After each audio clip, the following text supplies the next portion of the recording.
Hello and welcome to Learning is Not Quiet presents Light Energy. Today we are going to talk about that stuff we call light or electromagnetic waves, how they bounce off stuff, how they interact with different matter, how they pass through stuff. We're going to talk about specifically visible light and why we see different colors. We're also going to talk about specifically transverse waves and the different parts of those transverse waves. Let's get started.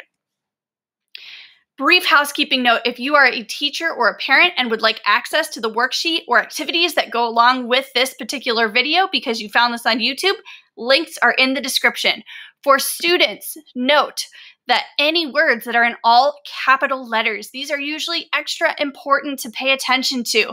They're usually either the answer to a question if you're doing a digital worksheet, or there's a blank you need to fill in if you're doing this on a paper worksheet. Okay, enough of that nonsense. Let's get started. What is light energy? Light energy is also called radiant energy. It is energy moving in electromagnetic waves. And you see here an example below of what an electromagnetic wave looks like. It's the wave that goes up and down like this. The one that looks like a slinky is called a compression wave, and it moves back and forth like this. So light wave, sound wave, light wave, sound wave. Got the difference? These are transverse. They go up and down. Okay. So a wave is how sound and light energy travels. It's actually how any energy travels. That's right, when you hear or see something, it is actually traveling to your eyes and ears to allow you to see it. Now, this is all happening so fast that we don't even register it as happening. But let's take my puppy Bruschetta, okay? Yes, you're gonna participate in the video. Oh, she's like, I just woke up from my nap. I didn't like that very much. So, Bruschetta is looking at her toy. It's green, right? The light is coming from our ceiling. It's hitting this and it's bouncing off and traveling to her eyes, and her brain is sending a signal saying, that looks like an awesome toy. I want to chew on that. And so she then chews on it. But all of that is happening instantaneously. When you're looking at me on your computer screen, the light from your computer is traveling there through electromagnetic transverse waves, and it's coming to you. Your eyes are registering it, your ears are hearing what I'm saying, and it's all processing it very quickly. So different waves fall into different categories. This is how we have different properties for these waves. This is how we get different colors and sounds. If you're curious about different sounds, that's a whole other video, but different colors we are going to dive more into in a second. So as I was saying before, transverse waves or light waves go up and down. Longitudinal waves or sound waves go back and forth. Again, it cannot be repeated too many times. Transverse waves go up and down. Compression waves go back and forth, or also known as longitudinal waves. Think about it, they're going the long way. Transverse, longitudinal, light, sound. Cool? So frequency is how fast a radiant or light wave is moving. We also use frequency with sound to say how fast something is moving, but with light energy, we say frequency, how fast it's going. Frequency, fast. So purple is a higher frequency wave, and red is a lower frequency wave. So frequency is how we get those different colors. So let's say I have a light wave. It's moving kind of slow. This is red. Then it moves a little bit faster. Orange. It moves a little faster. Yellow. Green. Blue. Violet. And now it's moving really fast, okay? Believe it or not, there's actually light waves below red and after violet. Ultraviolet and infrared, right? And so these are light waves that we can't see, but they're still out there and they're still giving off energy. Microwaves, radio waves, all of these things are important. Light waves. We can't see them, but we use them. Okay, so that was frequency. Remember, frequency, fast. Amplitude is how high the waves are, or the amount of energy carried in that wave. So you see how I have an arrow there? We measure amplitude starting from that midpoint and going up to the top of the wave. So that's kind of wrong, but oh. Visible light is the light that we can actually see, and it is found in 6 colors, although traditionally people used to say 7 because they thought 6 was evil and 7 was lucky.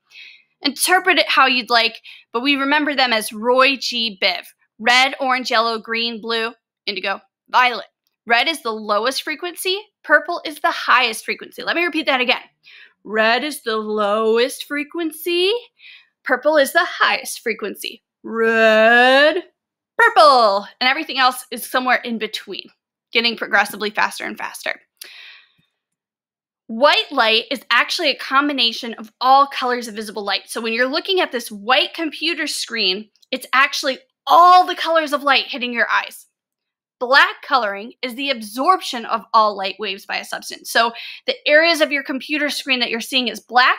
There's no color of black. It's just absorbing all of that white light and trapping it and keeping it in.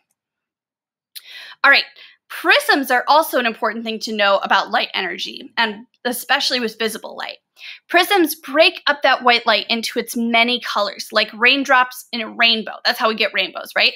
The raindrops are coming down, and then the light from the rays from the sun, they hit that droplet. My puppy is not happy with this.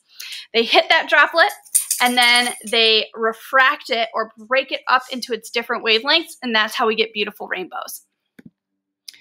And you see that actually happening with that prism on the right. This was actually done first by Isaac Newton in one of his really famous experiments. Okay, so now let's talk about light interacting with different substances. The first type of substance we have with regards to light is transparent. Transparent means that things let light pass completely through them. So some examples are windows, scuba goggles, your glasses, anything that lets light completely pass through.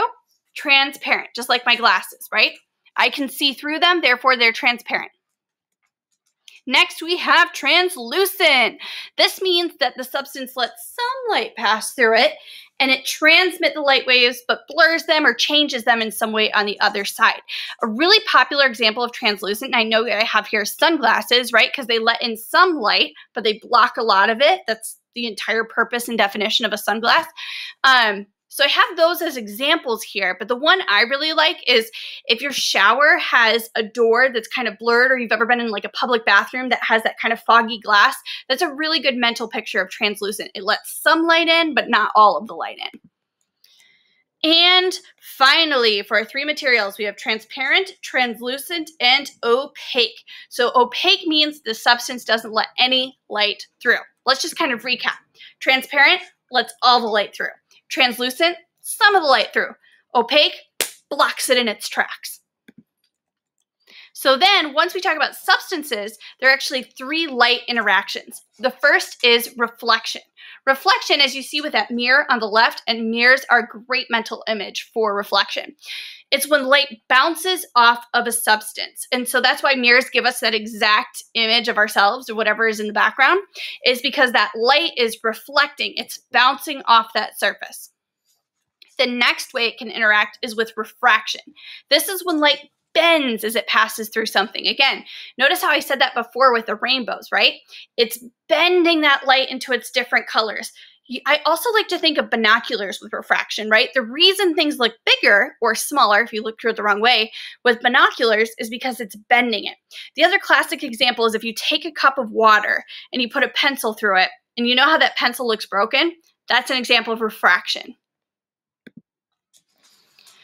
And finally, we have absorption. Absorption is when a material absorbs all of the light waves that hit it.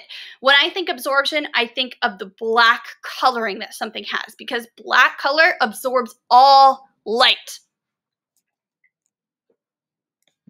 And that is it, my friends, for light energy. Those are the key things you need to know. Let's kind of review. So light energy travels in up and down waves called transverse waves. The tops of those transverse waves are called crests. The bottom of those transverse waves are called troughs. When we measure those transverse waves, we measure from crest to crest or trough to trough. Again, crest to crest or trough to trough. Again, crest to crest or trough to trough. We say that a wave is moving faster or slower is its frequency. Remember, frequency, fast. When we say how big the wave is this way, that's its amplitude. That's how bright it is. When we're talking about matter and how it interacts, there are three different types of matter. Transparent lets all the light through, translucent lets some of the light through, and opaque blocks all of it in its tracks. Then we have three interactions that light has with matter. Reflection, in which it bounces off, refraction, in which it's bent as it's passing through, and absorption, where it changes that energy, it takes it all in. Awesome, thank you so much for joining me, and adios.